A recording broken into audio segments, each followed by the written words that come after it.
Eu quero iniciar hoje, irmãos, também uma série aqui, não muito longa, serão 3 partes, 3 quintas-feiras, sobre uma questão interessante. Quero falar sobre engano. O título dessa mensagem, dessa série de 3 partes, se chama Quem ou o que pode te enganar? Eu não sei se você já foi passado para trás por alguma pessoa. A pessoa usou de má fé com você. Quando eu tinha 19 anos, para 20 anos, eu saí de uma empresa, saí de uma boa empresa, e uma advogada me passou para trás. Ela falou que eu teria direito a receber algumas questões trabalhistas. Ela, na época, me pediu um dinheiro, eu acreditando, menino ainda, né? Dei dinheiro para advogado, fiquei sabendo que ela me lesou, me roubou. É muito ruim ser enganado, não é verdade? É muito ruim. Mulheres que já foram traídas e descobrem que o seu marido tinha já um amante na rua com filhos, 5, 7 anos, e ela nem sabia. Às vezes, pessoas da família até mesmo sabiam, amigos, parentes, mas nunca falaram para você, para não te magoar, para não machucar. Você foi a última a saber. Como dói quando você fica sabendo, né? É muito ruim, é muito desagradável ser enganado. E a Bíblia fala sobre alguns enganos. Perfeito? É possível que o crente seja enganado? É. Por várias vezes as Escrituras vão dizer: não vos enganeis. Então, veja bem, o título dessa mensagem que estou dividindo em 3 quintas-feiras é Quem pode te enganar? Ou o que pode te enganar? Esse é o título dessa mensagem. Que ou quem? E o primeiro texto que eu quero abrir com você, o que, né? Esse sentimento que eu vou falar, né, pode enganar sim os crentes se nós não vigiarmos, né? Está lá no Antigo Testamento, no livro de Obadias. Obadias é um livro difícil da gente pregar, né? A gente lê ele. Tenho certeza que você vai ter uma dificuldade. Pastor, onde está? Está no Antigo Testamento. Antes de Jonas, para te facilitar. Depois de Amós, depois de Joel. Vai lá, Daniel, vai passando. Isso. Para te facilitar. É um livro de 1 capítulo apenas, irmãos. Só tem 21 versículos o livro do profeta Obadias. É uma profecia contra Edom, contra os edomitas, descendentes de Esaú. E eu só quero ler um versículo só deste livro. Você achou? Quem tem celular é tranquilo, né? Só bota Obadias, já apareceu. Que maravilha. Só que aí você perde o hábito de folhear, de saber onde estão os livros, né? Você achou? Quem achou, diga amém. Versículo 3, amém? Ouço folhas, amém? Mas vou ler. A soberba, olha o que Deus fala para os edomitas: a soberba do teu coração repita comigo, te enganou. Ó tu que habitas nas fendas das rochas, na tua alta morada, e dizes no teu coração: quem me deitará por terra? Olha, quem foi que enganou os edomitas? A soberba. O que pode enganar o meu e o teu coração? O orgulho, a soberba, alguns privilégios que recebemos. Vamos lá, quantos homens de Deus começaram muito bem seu ministério, sua igreja? Com o passar do tempo, as coisas foram prosperando, foram evoluindo, a igreja foi crescendo. O camarada consegue até mesmo chegar na televisão, tornou-se um televangelista, mas ele deixou a soberba, em algum momento de sua caminhada, permitiu que o orgulho, por conta dessas conquistas, entrasse no seu coração. Então devemos ter muito cuidado com o orgulho, com a soberba. Veja que os moradores os edomitas, os moradores de Edom, eles diziam assim: quem me deitará por terra? Quem vai me lançar por terra? Por quê? Porque a posição, irmãos, privilegiada dos edomitas fazia com que eles achassem que jamais nenhuma outra nação, nenhum outro povo pudesse subestimá-los. Então eles criaram um orgulho. Eles viviam numa região, olha só o que diz o versículo lá: a soberba do teu coração te enganou. Ó tu que habitas aonde? Nas fendas das rochas, na tua alta morada. Os estudiosos dizem que A cidade de Edom ficava localizada bem alto, numa montanha, de modo que era difícil algum outro exército conquistar Edom. Então, por conta disso, eles ficavam o quê? Soberbos, eles ficaram orgulhosos. Então, queridos, note bem, cuidado com o teu coração. Será que você, por ter conquistado uma situação melhor, você olha para a sua vida hoje, você olha para trás, você viu que a sua situação melhorou um pouquinho, financeiramente, melhorou de casa, melhorou de carro. Será que isso tem deixado você orgulhoso? Será que você tem deixado a soberba entrar no seu coração? Eles chegaram ao ponto de dizer: quem me deitará por terra? Quem é que pode tirar a gente daqui? Os edomitas ficaram tão orgulhosos que disseram: quem é que pode tirar a gente daqui? Quem é que pode mudar minha sorte, minha situação? Eles achavam que ninguém. Veja a resposta de Deus no versículo 4: se te remontares como águia e puseres o teu ninho entre as estrelas, de lá te derribarei, diz o Senhor. Sabe quem abate, quem derruba o orgulhoso e soberbo? Quem é? Deus, o Senhor. Muito cuidado. Às vezes você vê um camarada cair na fé, uma pessoa, poxa, fulano estava na igreja firme, poxa, saiu, desanimou da fé, ela caiu, sim, ela caiu, mas antes o orgulho entrou no seu coração. Era uma pessoa extremamente soberba. Ela deixou de vigiar, deixou de buscar Deus, deixou de orar, deixou de jejuar, deixou de estar na casa de Deus, deixou de buscar o Senhor com humildade. A soberba entrou. Quando a soberba entra, Deus abate tal pessoa. Cuidado, irmão, com o orgulho. É o próprio Deus que abate o orgulhoso. O apóstolo Tiago vai falar também sobre o orgulho, né? Deus resiste aos soberbos, mas dá graça aos humildes. Seja humilde, irmão. Certa vez eu conversando com o pastor Jorge que pregou aqui, que é lá de Vassouras, ele foi auxiliar do nosso bispo Vonei durante um período. E quando eu estava vindo para cá, ele me trazia de carro para vir pregar aqui, antes de eu ser ordenado, me preparando, né, para eu assumir aqui a igreja, né, nos meses que antecederam a minha vinda para cá em definitivo como pastor. E aí, quando soube, né, o bispo me contou que eu ia ser ordenado, vim para cá para ser pastor. Aí, certa vez, ele conversando comigo, ele falou: pastor, o bispo Vonei estava te observando, e eu também te observava como pastor auxiliar. Eu chegava no gabinete, conversava com o bispo Vonei a seu respeito. E uma coisa que você me cativou, ele falou comigo, uma coisa que você me cativou, você nem imaginava nem ser diácono, mas você nunca, como músico, como ministro de louvor, você nunca disse não para mim quando eu pedia: Anderson, pode fazer eu cantar essa música tal, eu vou pregar hoje. Às vezes o bispo Vonei ia pregar em outra igreja, domingo à noite, aí antes do culto o pastor Jorge chegava para mim e falava: Anderson, eu vou pregar sobre esse tema, no final você pode cantar essa música? Pode tocar? Eu falei: sem problema. Eu falei: para mim isso era normal. Ele: pois é, só que existem igrejas que os músicos são tão orgulhosos que eles não tocam e nem cantam para pastor auxiliar, só para o pastor titular, só para o bispo. Por quê? Porque para eles o pastor auxiliar é o quê? Não é nada, não é o que manda, não é o chefe. Você entende? Mas quem está tocando, quem está cantando para o reino de Deus, para fazer a obra de Deus, não importa. Ele está fazendo a obra. Ele não olha para se auxiliar, se é bispo, se é pastor, se é um evangelista, se é o diácono. Ele faz a obra de Deus. Sejamos humildes, amém, queridos? Para mim levantar aqui um diácono aqui, querido, para mim trazer uma pessoa para trabalhar, para liderar aqui na igreja, eu observo muito isso, a humildade. Se for uma pessoa que fica dando muita ordem, mandando em muita gente, não vai assumir cargo, não vai assumir cargo de liderança. Você vai perceber que vamos ter muitos problemas, porque ela vai querer mandar em todo mundo, o orgulho, a soberba. Então Deus detesta essas coisas, Deus abate, Deus derruba.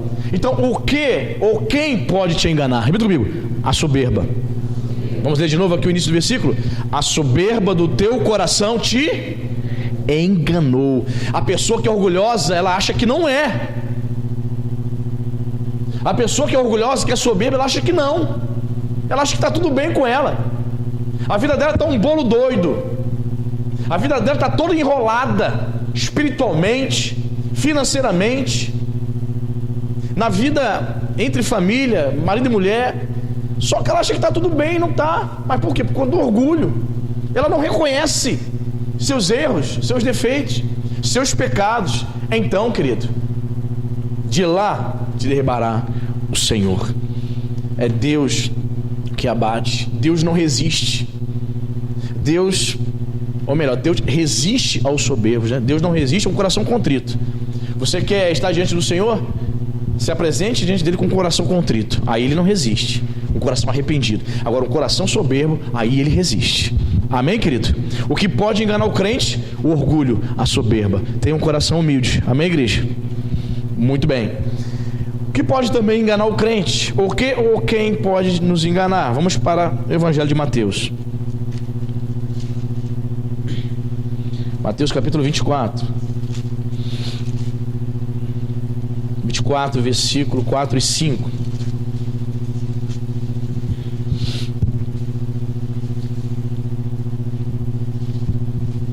Mateus 24, versículo 4 e 5, diz assim a palavra, Jesus falando, hein?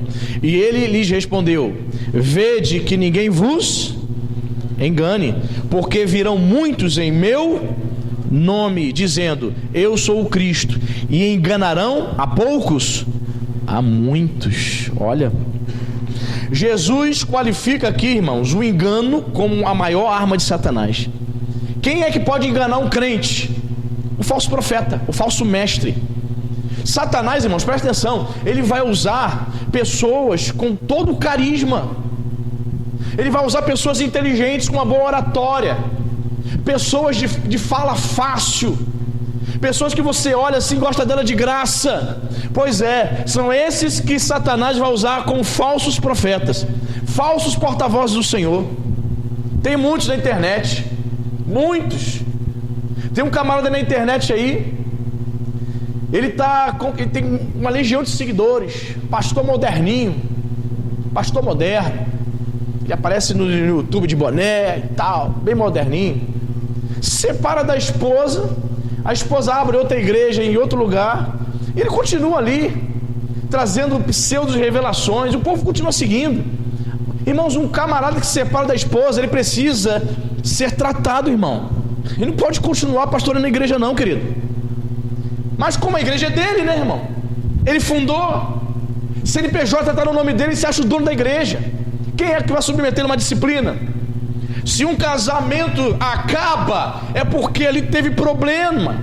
Ele não pode continuar pastoreando, mas continua na internet, continua vendendo profecias por R$1.000. Supostas revelações ele cobra. Ó, tá bombando na internet, todo bonitão, todo garanhão, todo lindo, espetáculo. Ó, vai lá falar dele lá no canal dele. Vem as legiões de mulheres, só mulher protegendo o cara. Eu não estou entendendo um negócio desse.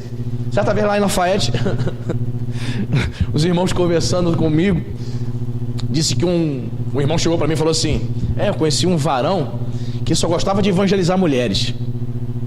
O camarada era solteiro, e só gostava de evangelizar as moças, as meninas, as mulheres. Aí o irmão falou assim: irmão, vigia um pouco esse negócio, você só evangelizar só mulheres, só moças bonitas. Ele: não, irmão, meu ministério é só com mulher. Eu falei: que é isso, irmão? Isso não existe não, querido.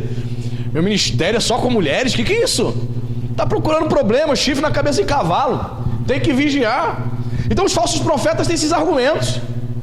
Meu ministério é com mulher. Não, o nosso ministério são com homens, mulheres, anciãos, crianças, bonito, feio, negro, branco, amarelo, toda criatura, amém, querido? Mas os falsos profetas vêm com esses argumentos. Muito cuidado, querido. Os falsos mestres, eles têm o dom da oratória. Pastor, então como é que eu identifico um falso profeta para que eu não seja enganado? Querido, você tem que conhecer as escrituras. O falso profeta, ele vai distorcer a palavra. Então, se você é uma pessoa que despreza as escrituras, está fugindo do módulo 1 há anos, tu está fugindo dos módulos, querido, em nome de Jesus, deixa disso. Você precisa buscar conhecimento da palavra de Deus para não ser enganado. Jesus disse: eles enganarão a muitos, não é pouco não. Muita gente boa, muita gente de bom coração estão enganadas nas superstições, estão se deixando. Pastor, ali tem uma varoa, a mulher, Deus está usando ela no poder, está no óleo, pastor. Deus toma a varoa, entrega várias profecias. Cuidado, você que só vai atrás de sinais. A Bíblia diz que o crente não deve ir atrás dos sinais. A Bíblia diz: sinais é que seguem os crentes, amém, irmão? Os sinais é que devem nos seguir, não você ficar procurando sinal. Tem crente que, meu Deus do céu, ele é aquele crente, o que vai pelas igrejas. Já viu já? Conhece o crente que vai pelas igrejas? É o crente borboleta, toda semana ele pausa numa igreja. Pousa aqui, pousa acolá. Toda semana, procurando uma palavra diferente, procurando algo diferente. Cuidado, vai encontrar, hein? Vai encontrar. Os falsos profetas estão aí para enganar. Eles enganariam a muitos.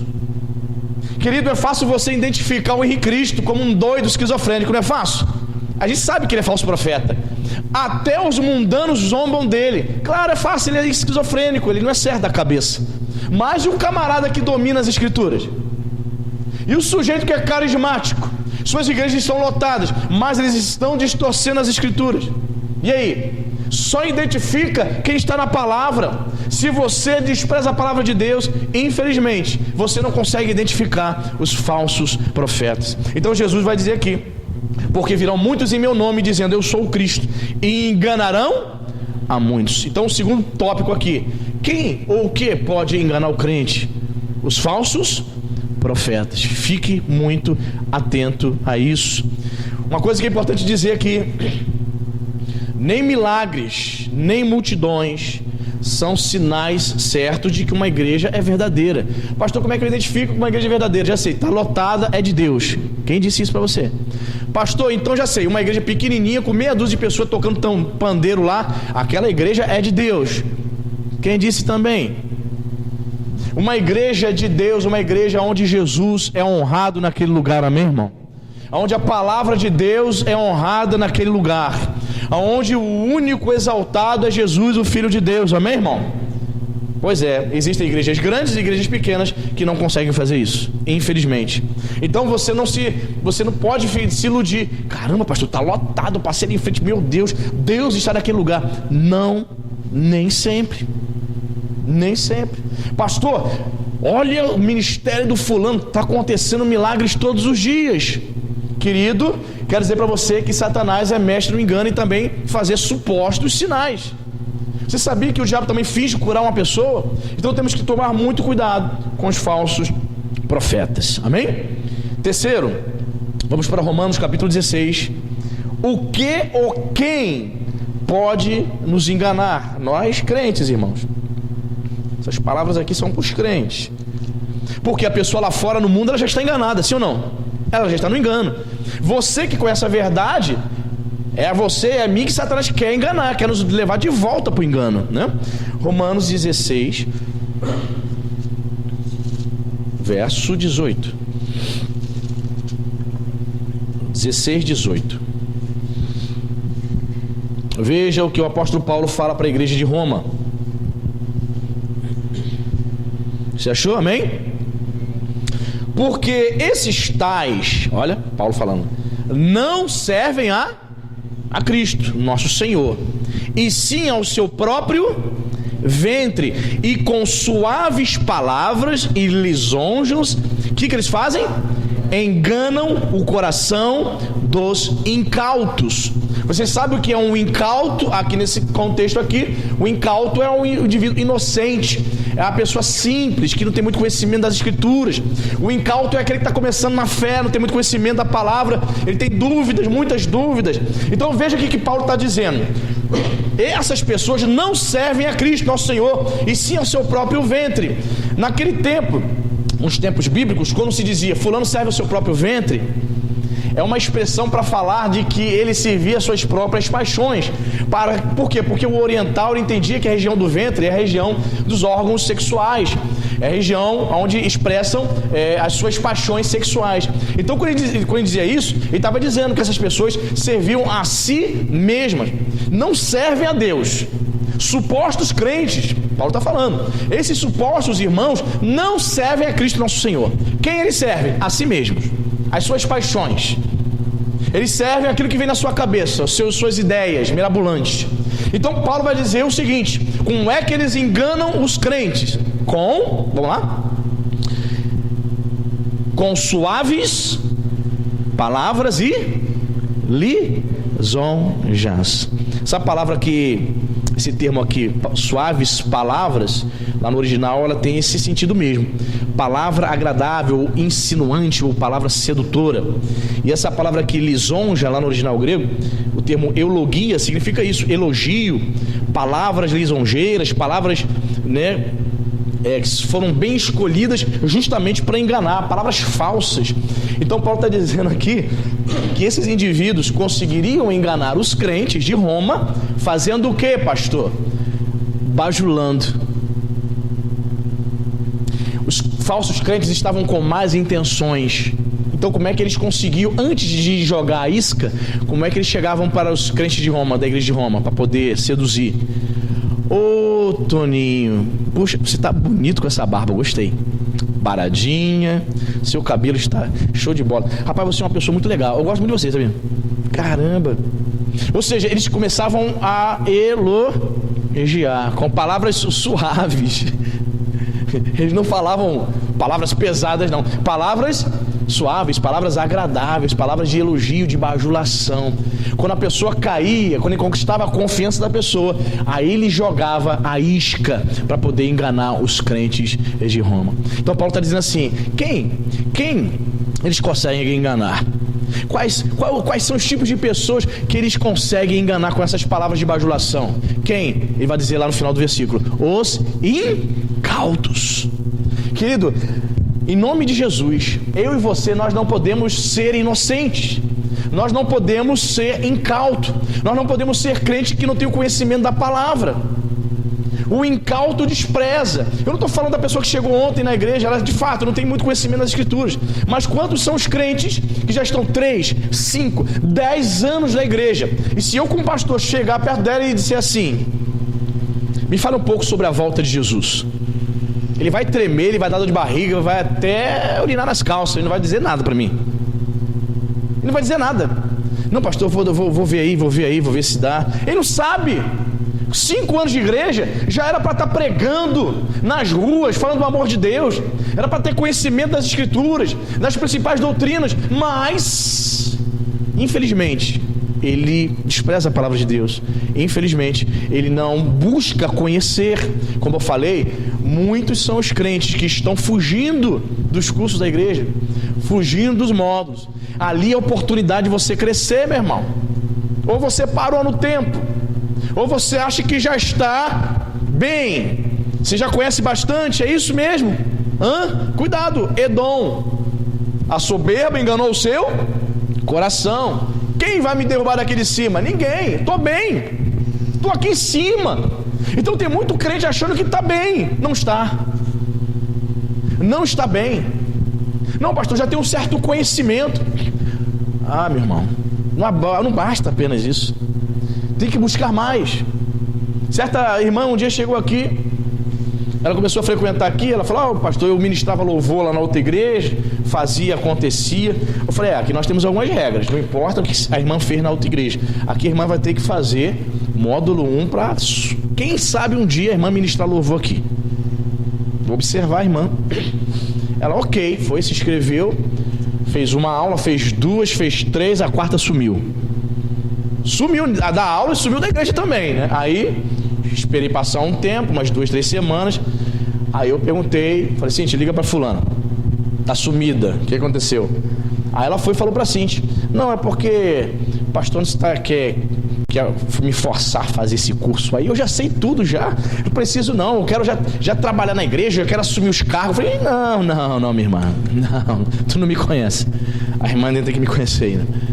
Eu já sei tudo, já fiz já. Lá na outra igreja eu dirigia, o pastor me dava a chave da igreja. Só que a irmã está em outro lugar.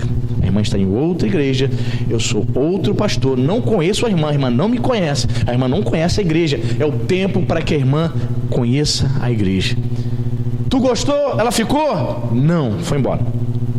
Mas como diz o pastor Felipe lá de Unamar, livramento. Livramento, irmão. Então as pessoas vêm com essas palavras lisonjeiras. Aí a pessoa: pastor, o senhor é magnífico.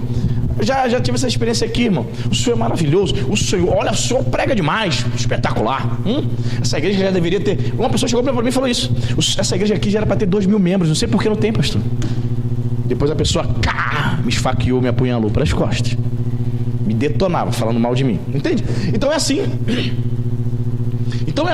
As pessoas chegam para tentar conquistar você, para depois te apunhalar pelas costas, com palavras suaves e palavras lisonjeiras. Mas Paulo está dizendo aqui que ela só consegue fazer isso com o incauto, só consegue fazer isso com o inocente, com aquele que não quer buscar conhecimento da palavra. Porque quando você está na palavra, olha, você tem igualzinho aquelas anteninhas do Chapolin, você começa a detectar a presença do inimigo. Calma, estamos detectando a presença do inimigo. Tu detecta, irmão. Quando você está na palavra, você... Tu tá rindo, Fábio? Né?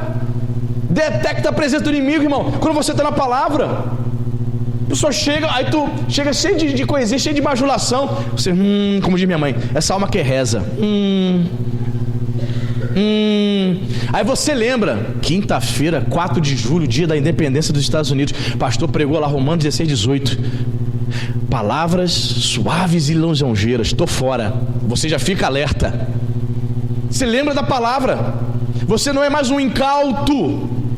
Você é uma pessoa que está buscando conhecimento. Aí você consegue estar se livrando deste tipo de engano. Amém? Então vamos repetir aqui novamente. Porque esses tais não servem a Cristo nosso Senhor, e sim a seu próprio ventre, e com suaves palavras e lisonjas enganam o coração dos simples, do inocente, do incauto. Amém, igreja? Muito bem, quarto texto, 1 Coríntios 3,18.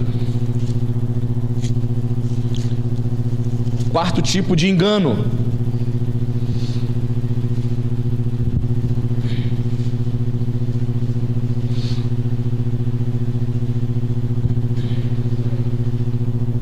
Primeiro Coríntios 3,18.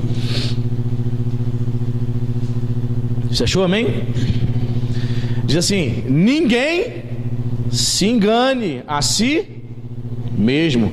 Se alguém dentre vós se tem por sábio neste século ou neste mundo, faça-se estulto ou simples, né? Para se tornar sábio. Vou ler de novo. Ninguém se engana a si mesmo.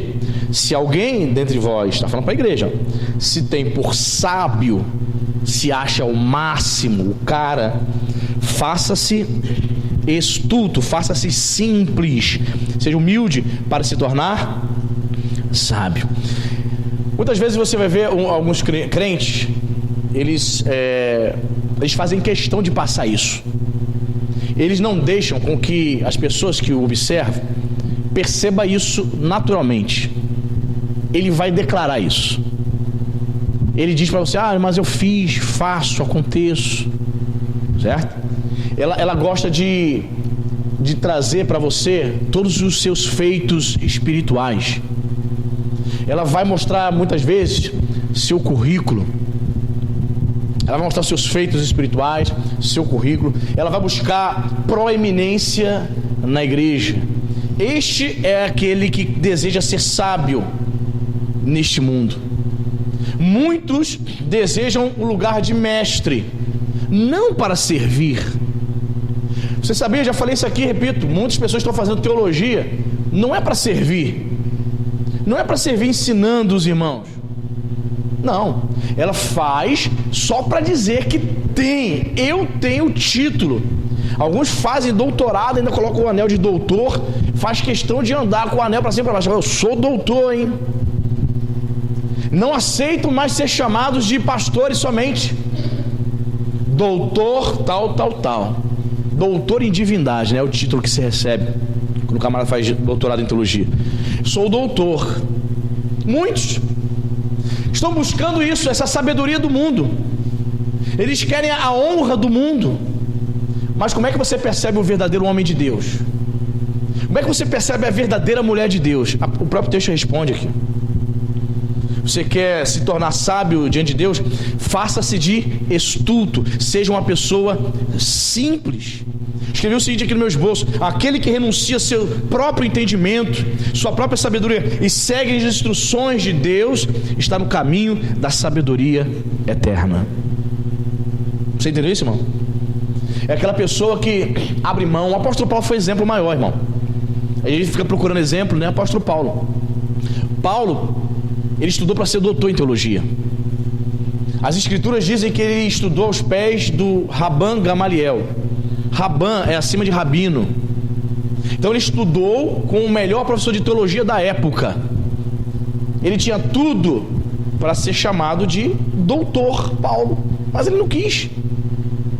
Ele mesmo escrevendo aos Filipenses vai dizer: olha, eu considerei todo o meu conhecimento, tudo que eu tinha, todos os meus títulos, eu considerei como esterco por causa do Evangelho. Então Paulo sabia o que era isso. Então ele estava escrevendo algo que ele vivia, irmão. Ele renuncia todo o seu conhecimento, todos os seus títulos para servir. Estava falando, eu não sei onde que eu estava falando isso, não sei se foi qual aula que eu estava dando. Todos nós, foi o Casados que a gente comentou sobre isso. Todos nós conhecemos, né, o hospital Albert Schweitzer, né? Mas você sabe quem foi Albert Schweitzer? Ele foi um médico, pastor, claro que foi, sim. Mas ele também foi teólogo. Foi médico e teólogo alemão, escreveu muitas obras. Olha que interessante. Conta-se que ele resolveu servir na África. Ele resolveu servir na África entre as pessoas doentes, cuidando dos doentes e pregando o Evangelho para aquelas pessoas. Ele renunciou, irmão. Como um escritor, um grande teólogo, ele poderia ficar na Alemanha, porque na Alemanha as pessoas reconhecem o teólogo. Em outros países muito pouco, mas lá um teólogo é super valorizado, até mais do que muitos pastores dos países da Europa. Eles reconhecem um mestre. Ele poderia ficar na Alemanha, desfrutando de um bom emprego como médico, ou como um bom teólogo, um bom professor de teologia nas faculdades mais importantes da Alemanha. O que ele faz, irmão? Ele renuncia a tudo isso para servir entre os miseráveis, entre os doentes da África. Lá, querido, o título de doutor valia alguma coisa, meu irmão? Nem doutor de medicina, porque as pessoas não estão ali, as pessoas só querem ajuda. E é claro que não estava nem esperando ser chamado de doutor, mas muito menos doutor em teologia, porque para aquelas pessoas simples, analfabetas, não tinha como explicar teologia. O que ele deveria dizer somente é que Jesus cura, salva e liberta, e que Jesus morreu na cruz por elas. É isso, irmão, é isso que o texto está dizendo. Não engane a si mesmo, Paulo está falando. Vocês querem ser sábios entre vocês, vocês querem proeminência, quer ser aplaudido pelos outros irmãos. Tem pessoas assim no nosso meio. No meio evangélico você vai encontrar muitas pessoas que querem aplausos, quer ser reconhecida, quer o aplauso, ela quer cantar. O pastor não me reconhece, às vezes dentro da igreja também. O pastor não me reconhece, ela quer o aplauso, ela quer o reconhecimento. Alguns pastores da Nova Vida têm um seguinte hábito, eu não tenho. Chegou, por exemplo, um casal novo de outra igreja aqui. Vamos supor, o Kendi, a igreja está chegando de outra denominação. Aí eu chego, vem cá, Gleice, domingo à noite, vem cá, Kendi. Aí eu apresento, está chegando aqui, veio da igreja batista, por exemplo, Gleice e Kendi estão aqui conosco. Alguns pastores têm esse hábito, eu não tenho, irmão. Porque acontece, às vezes a pessoa chega, 2 semanas depois ela vai embora, some. Aí as pessoas ficam na igreja perguntando, pastor, aquele casal que o senhor apresentou lá em cima. Pois é, nem conhecia. As pessoas querem isso, querem aparecer, elas querem ser vistas. Uma irmã veio da Assembleia de Deus, ela é missionária, ela chegou aqui, ela começou a frequentar com o marido dela, eu percebi que só o marido dela vinha, e ela sumiu. Aí eu perguntei para o seu marido, onde está sua esposa? Ela foi para o Rio, está para lá, porque ela não gostou aqui da igreja não. Eu falei, mesmo, é? Por quê? Não gostou do senhor, porque o senhor não apresentou ela como missionária para a igreja. Ah, querido, não, nem conheço ela, vou apresentar ela como missionária para quê? Para quê? Para quê? A Igreja Nova Vida não tem esse hábito. Então, queridos, é complexo isso, as pessoas são muito difíceis, né? Muito difíceis. Mas aqui tem o segredo aqui, ó, para servir a Deus. Faça-se de simples, estulto, para se tornar verdadeiramente sábio. Sábio diante de quem? Dos homens? Do pastor? Não, diante de Deus, irmão. Amém? O entendimento que nós precisamos receber é dele. Quer ser sábio, quer receber a sabedoria de Deus, seja uma pessoa simples. Não busque essas honrarias, não busque ser melhor que o outro. Paulo começa dizendo no versículo: ninguém se engane a si mesmo. Se alguém dentre vós se tem por sábio neste mundo, faça-se de simples, estulto, para se tornar sábio. Você foi chamado para servir, amém, querido? Não para aparecer, não para receber aplausos. Esses artistas aí gospel, que a gente tanto gosta, né? A maioria deles não tem vida com Deus, irmão. A maioria deles não tem vida com Deus. Cobram fortunas. Se eles chegarem em um determinado lugar e perceber que o público só tem meia dúzia de gato pingado, eles olham, eles inventam mentira. Ah, passei mal. Não canta para meia dúzia, não. Querem público, querem ibope. Detalhe, pastores também. Você já ouviu falar do caso do famoso evangelista Jim Swaggart? Jim Swaggart foi um dos maiores evangelistas da década de 80 nos Estados Unidos. Ele teve uma queda com uma prostituta, foi um escândalo em nível mundial. Ele confessou esse pecado em rede nacional nos Estados Unidos, ao vivo. A câmera focando na esposa dele, ele chorando, pedindo perdão, porque ele havia caído com uma prostituta. Mas a queda dele não foi com a prostituta, irmão. A queda dele foi bem antes, ó. Ele deixou o orgulho, ele desejava ser sábio, ele desejava ser o maior evangelista de todos os tempos. Conta-se que quando ele foi pregar lá no estádio Monumental de Núñez, lá na Argentina, o estádio com mais de 100 mil pessoas para ver o grande Jim Swaggart pregar. Ele, antes de começar a pregar, ele sempre chegava e dava uma olhada assim por trás dos bastidores para ver como é que estava. E ele conta isso. Ele conta isso dizendo que nesse dia o estádio lotado para ver ele pregar. Ele conta que chegou, deu uma olhada, lotado, todo mundo esperando para ele pregar. E ele falou que deu as costas, voltou para o camarim pensando assim: é, Senhor, ele falando com Deus, é, Senhor, o Senhor precisa de mim para que o mundo seja salvo. O Senhor precisa de mim para que o evangelho seja pregado no mundo todo. O Senhor precisa do meu ministério. Desejava a sabedoria do mundo. Ele queria ser o maior evangelista de todos os tempos. Conta-se que quando chegaram para Billy Graham, perguntaram para Billy Graham, morreu ano passado: Billy Graham, quem é? Você é o maior evangelista? Quem é o maior evangelista de todos os tempos? Quem você acha? Ele: vai lá, fala com o Jim Swaggart. Antes da queda, né? Antes da queda de Jim Swaggart. Billy Graham fala assim: vai lá, conversa com ele. O próprio Billy Graham achava Jim Swaggart maior evangelista do que ele. E olha que Billy Graham é o cara referência, né? Top. Pois é. Mas ele buscou isso. Ele queria comprar a televisão, ele comprou. Ele queria ser maior do que todos os evangelistas. A fama alcançou, mas ele desejava também se tornar importante entre os irmãos. Caiu feio demais. Nunca mais foi o mesmo. Semana passada eu estava entrando no Facebook dele. Jim Swaggart está com 84 anos, ainda prega, outro ministério, mas nunca mais foi o mesmo, irmãos. Porque 3 anos depois dessa queda dele, esse escândalo nacional que ele caiu com uma prostituta, isso foi em 1988, 3 anos depois, ele foi parado por um policial por conta de um deslize no trânsito.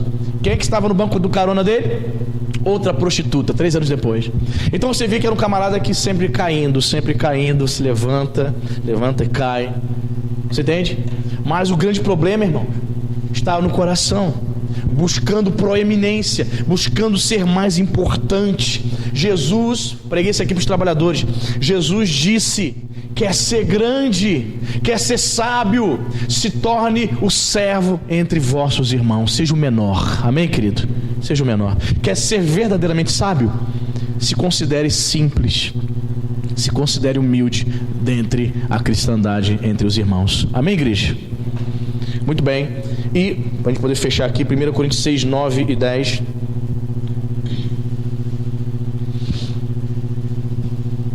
O que ou quem pode nos enganar?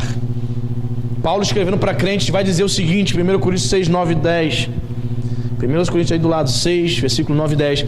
Ele diz: ou não sabeis que os injustos não herdarão o reino de Deus? Não vos enganeis, nem impuros, nem idólatras, nem adúlteros, nem efeminados, nem sodomitas, nem ladrões, nem avarentos, nem bêbados, nem maldizentes, nem roubadores herdarão o reino de Deus. Olha, não vos enganeis. Ou seja, o que pode nos enganar? O pecado, irmão. Os pecadores inveterados, aqui a lista que Paulo dá, né? idólatra, né? Todo aquele que adora ídolos. Você sabia que adorar um filho em demasia, um marido, também é um ato de idolatria? Tudo aquilo que substitui Deus na tua vida é um ídolo. Pode ser tua casa, pode ser teu carro, pode ser o teu marido, um amigo. Substituiu Deus, a devoção a ele é maior do que Deus, então é um ídolo. Não é necessário você se prostrar diante de Aparecida para ser uma idólatra. Basta você substituir qualquer coisa na sua vida e aquilo pode se tornar um ídolo. Ele diz aqui, os adúlteros, obviamente quem se relaciona sexualmente fora do casamento, nem efeminados e nem sodomitas. Paulo explica aqui os dois tipos, né? Efeminados e sodomitas são homossexuais, passivo e ativo. Você sabia que existem homossexuais que são ativos? Essa classe, essa turma acha que não é homossexual não, pelo fato de ele ser ativo. Eles acreditam que somente o passivo seria o verdadeiro gay. Só que Paulo coloca aqui os dois, efeminados, faz o papel da mulher, e os sodomitas, tanto ativo quanto passivo, vai para o inferno se não se converter. Paulo está dizendo isso, ok? Nem ladrões. Ontem foi divulgado, né? O Palocci deu um depoimento falando de quanto nos 16 anos do PT eles roubaram valores aí de 500 bilhões de reais.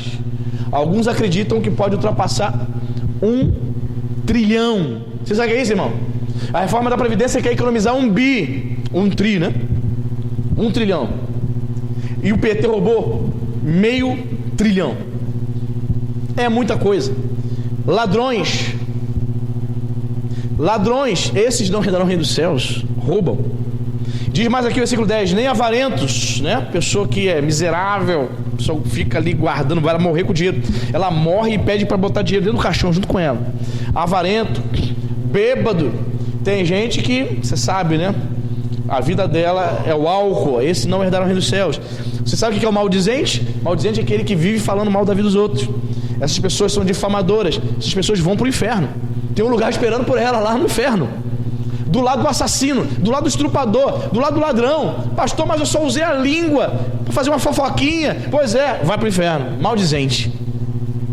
É uma palavra de Deus. Nem roubadores herdarão o reino de Deus. Não vos enganeis. Ou seja, Paulo está dizendo, pessoas que estão vivendo na prática do pecado, estão praticando tudo isso aqui, se elas acreditam que vão para o céu. Eu acho engraçado quando morre algum artista, até comenta com a Cíntia às vezes, morre um artista, aí todo mundo posta no Facebook, tá lá agora cantando no céu. O cara fumava, cheirava vagabundo. 10 mulheres na rua, 35 filhos, aí todo mundo tá agora cantando no céu. Aí o pessoal faz uma charge, né? O cara chegando sendo recebido lá no céu. Falei, nessa hora todo mundo é santo, né? Nessa hora o inferno nem existe para essa turma. Não existe, não. A Bíblia desse povo só tem céu. Querido, é um engano. Paulo está falando, não vos enganeis. Por quê? Olha por que ele fala isso, verso 11. Tais fostes alguns de vós, mas vós vos lavastes, mas fostes santificados, mas fostes justificados em nome do Senhor Jesus Cristo e no Espírito do nosso Deus. Tais fostes alguns de vós. Ou seja, vocês foram essas pessoas. Então não se engane, se vocês continuarem praticando, estando na igreja, continuarem praticando esses pecados, vocês não vão herdar o reino dos céus. Se eles não vão herdar o reino dos céus, eles vão herdar o reino das trevas. Este é o reino que eles vão herdar. Então, queridos, o que pode nos enganar? O pecado, a soberba, os falsos profetas, palavras lisonjeiras, de bajulação, de elogio. E o que pode nos enganar é o desejo de sermos importantes, de sermos sábios neste mundo, nesse século. Quem entendeu a palavra dessa noite? Amém? Graças a Deus. Vamos ficar de pé e vamos orar para que nós não sejamos enganados, né? Isso, feche seu coração, feche seus olhos, põe a mão no coração, em nome de Jesus. Amém. Pai amado, muito obrigado, Senhor, pela sua palavra. Pai, em nome de Jesus, os filhos de Edom, Pai, foram enganados por conta da soberba. Estavam, meu Pai, localizados numa posição privilegiada geograficamente. Achavam que nunca seriam derrotados, e diziam: quem vai nos derrubar de lá? Eu o derribarei, diz o Senhor. Ah, Pai, sabemos que o Senhor odeia o orgulho. Senhor, não permita que aquilo que nós temos conquistado, não permita, Senhor, aquilo que o Senhor tem nos dado, venha nos levar a uma vida de arrogância, de soberba. Aquilo que temos recebido do Senhor, Pai, as coisas muitas vezes estão melhorando, uma conquista aqui, outra lá, podem muitas vezes nos tornar arrogantes. Receber um conhecimento maior, muitas vezes tem feito alguns crentes, meu Pai, se tornarem soberbos. Em nome de Jesus, livra, Senhor, nosso coração deste engano, porque os filhos de Edom haviam caído nesse engano, Senhor, e nós não queremos cair neste mesmo erro. Pai, em nome de Jesus, vivemos tempos difíceis, Senhor. Os falsos profetas, meu Pai, estão com seus templos cheios, mas a sua palavra diz que são sinagogas de Satanás. Não é a palavra do Senhor que está sendo pregada, Senhor. É a palavra do inferno. São ensinos de demônios, Senhor. Meu Deus, guarda o teu povo. Guarda, meu Pai, a tua igreja. Nós não queremos dar ouvidos aos falsos mestres, Senhor. O Senhor mesmo disse que eles enganariam a muitos, e muitos estão enganados, Senhor. Muitos estavam, Senhor, meu Pai, congregando numa igreja onde a palavra do Senhor era ministrada, onde havia o temor do Senhor naquele lugar, e saíram, meu Pai, para seguirem, meu Pai, falsos profetas, para seguirem, Senhor, falsos ensinadores que estão na internet, dizendo que não é necessário congregar numa igreja. Homens que caíram na fé, nunca mais se levantaram, meu Pai. Estão arrebanhando seguidores pela internet. Senhor, livra-nos dos falsos profetas, Pai. Meu Deus, em nome de Jesus. Senhor, quantos são aqueles crentes, Pai, que desejando, meu Pai, receber algo, servindo ao seu próprio ventre, seguindo as suas próprias paixões, as suas próprias ideias, se aproxima do outro irmão, elogiando, bajulando, Senhor, com segundas intenções. Ah, Senhor, teu servo Paulo diz que só seriam enganados os incautos, Pai. Meu Deus, em nome de Jesus, livra-nos, meu Pai, dessa situação. Nós não queremos, meu Pai, ser inocentes, nós não queremos ser enganados, meu Pai, mas que este povo, sim, Pai, o povo da Igreja Nova Vida de Araruama, que ouviu essa palavra nesta noite, que nós possamos nos apegar à palavra da verdade, porque eu creio, Pai, que quando nos apegamos à verdade, a mentira não vai nos enganar, Senhor. Em nome de Jesus, meu Pai, repreenda os lobos que muitas vezes, disfarçados de ovelhas, Senhor, eles se aproximam, Senhor, para ver se aquele irmão, aquela irmã é inocente, é uma incauta, é um incauto, com palavras suaves, com ensinamentos sedutores, tentando distorcer as escrituras sagradas. Senhor, guarda o teu povo, meu Pai. Em nome de Jesus, nos livra, Senhor, de pessoas com segundas intenções, Pai, que nós possamos estar olhando para Ti, em nome de Jesus Cristo. Sim, meu Pai, livra também os meus irmãos, livra também a minha irmã, Senhor, de almejar, Senhor, a proeminência, meu Pai, no meio da igreja. Pai, quantas pessoas só estão querendo o status, algum cargo, Senhor? Quantas pessoas estão em busca, Senhor, apenas de elogios, de aplausos do seu líder? São pessoas que estão desejosas de serem sábias aos olhos deste mundo, aos olhos da igreja. Meu Deus, que haja no nosso coração apenas o desejo de sermos servos do Senhor. Meu Deus, em nome de Jesus, nós não queremos ser sábios deste século, queremos ser sábios diante do Senhor, aquele que tem a verdadeira sabedoria que vem do céu, para servir com humildade, para servir de todo o coração ao Senhor e aos nossos irmãos, Pai. Meu Deus, em nome de Jesus, nós não queremos fazer nada, meu Pai, no reino, na casa do Senhor, esperando aplausos, esperando ibope, esperando público. Não, Senhor. Ainda que o serviço que estivermos fazendo, ninguém veja, Senhor. Ninguém veja, a igreja não vê, o pastor não vê. Pai, estamos fazendo para Ti, Senhor. Queremos ser reconhecidos pelo Senhor, Pai. Nós não queremos e não estamos aqui, Senhor, para buscar essa proeminência diante dos homens, mas nós queremos sermos servos do Senhor, Pai. Em nome de Jesus, livra o teu povo do engano. Livra-nos, meu Senhor, dos pecados. Meu Pai, pecados, Senhor, que muitas vezes, Senhor, meu Pai, tem derrubado tantos crentes. Pecados da prostituição, da idolatria, Senhor, da imoralidade sexual. Meu Pai, quantas pessoas já estiveram na igreja, mas hoje estão no mundo, voltaram a cheirar cocaína, voltaram a beber, voltaram a fumar maconha, Senhor. Tenha misericórdia, Pai. Deram brecha, Senhor, e voltaram às velhas práticas. Em nome de Jesus, nos guarda, Senhor, de todos esses pecados que nós lemos aqui na sua palavra. O pecado da imoralidade, do adultério. Senhor, pessoas que talvez tenha sido, Senhor, lésbica, homossexual lá no mundo. Senhor, que esses desejos nunca mais voltem em nome de Jesus. Que esses pecados, que esses desejos pecaminosos venham, meu Pai, ser lançados, meu Pai, por terra, em nome de Jesus. E que o teu sangue nos purifique e nos dê graça para vivermos a tua palavra, te servindo de todo o nosso coração. Sim, Senhor, livra-nos do engano, nos firma na verdade da sua palavra, hoje e sempre, em nome de Jesus. Que a igreja diga amém, diga graças a Deus. Amém, queridos?